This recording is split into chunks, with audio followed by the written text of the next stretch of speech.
కీర్తనల గ్రంథము 113వ అధ్యాయము ధ్యానిద్దాం. యెహోవాను స్తుతించుడి, యెహోవా సేవకులారా ఆయన్ను స్తుతించుడి, యెహోవా నామమును స్తుతించుడి. ఇది మొదలుకొని ఎల్లకాలము యెహోవా నామమును సన్నుతింపబడునుగాక. సూర్యోదయం మొదలుకొని సూర్యాస్తమయం వరకు యెహోవా నామము స్తుతినొందదగినది.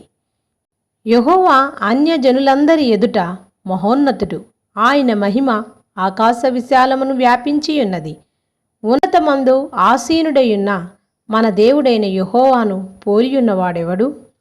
ఆయన భూమి ఆకాశములను వంగిచూడను అనుగ్రహించుచున్నాడు. ప్రధానులతో, తన ప్రజల ప్రధానులతో వారిని కూర్చుండబెట్టుటకై ఆయన నేల నుండి దరిద్రులను లేవనెత్తువాడు, పెంటకుప్ప మీద నుండి బీదలను పైకెత్తువాడు.